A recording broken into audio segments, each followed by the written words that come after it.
For me, I wasn't a born entrepreneur, right? I wasn't selling the paper route. I didn't have the lemonade stand on the corner. I wasn't in school, selling candy bars. It's something that I picked up very later on in my life. And so for me, growing up, I grew up in the projects, right? It was 9 of us in a 2-bedroom. Money was very, very tight growing up, very scarcity-minded background. My Dominican side of the family raised me. And so for me, growing up, I never seen what it was like to really operate in, a manner of an entrepreneur, of a business owner, of someone who enjoys self-improvement and like working on themselves.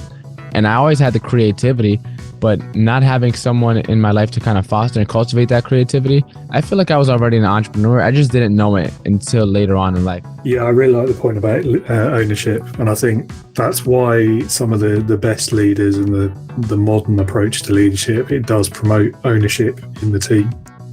And I think there's a reason why that becomes a recurring theme, isn't there? Yeah.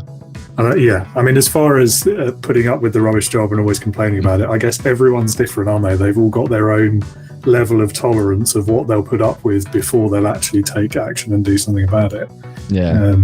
But, companies are like people at the end of the day. They're all different. So if you don't like the one you're at, go and find another one. Exactly. and find another one with someone that, it has the same values as you. In terms of, where they want to go. Don't just look for a paycheck. You have to put yourself first in order to be there for everyone else. You have to make sure that you're good in order to be there. You can't pour from an empty cup, right? Or from a cup that's draining. Let the cup overflow and then pour from the drip that's spilling over. And a lot of people, they give so much of themselves. And it's the story of the guy who was building a house. And every time someone would come and ask for a brick, he would hand them a brick. Fast forward, everyone had their houses built and he had no bricks left to build his own, and no one had any spares to give him back. So now he's homeless because he was constantly giving away his bricks. He has no home, no one to help them. Everyone else has their home. And it was very honorable, very, I guess good to, help others. But if he had put himself first, built his house, he would have had more opportunity to go and help others had he focused on himself first and then showed up for everyone else instead of showing up for everyone else instead of himself. When you figure out who you truly are and you start figuring out your purpose, you decide to develop some sort of mission for your life. And the difference between, a mission and there's one guy I was talking to, he was like, my purpose was, writing this book.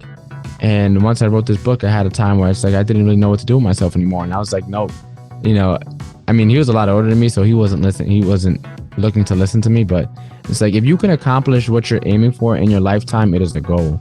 It is not a mission. A mission is something that transcends you. That's why all the best visionaries and the best leaders have so many people within their companies and their organizations, because they have this thing that's almost larger than life itself.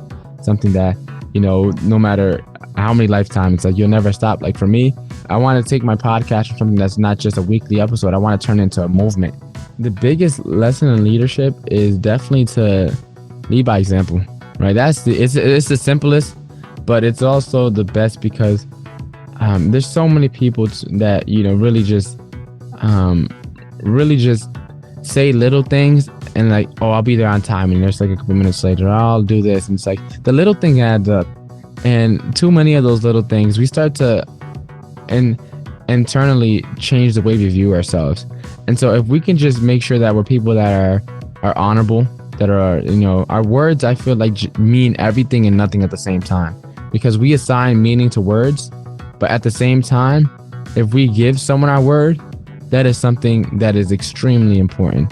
And so it's like leading by example is one of the simplest and easiest ways to be a good leader. It does show, I think, the power that leaders have over people. Yeah. And you can, that one experience, even years later, of a bad leader is still standing out in your mind. And it's it came to mind super quickly. I was like, bad leader. Well, boop, I got it. I got one. Yeah. And I think that's why I'm so passionate about leadership and getting it right, because if you get it right, things will go well and you'll succeed as a business. Great. But if you get it wrong, you've affected someone probably for the rest of their life. They're always going to remember that terrible experience that you've inflicted on them. So that's why leadership is such a responsibility.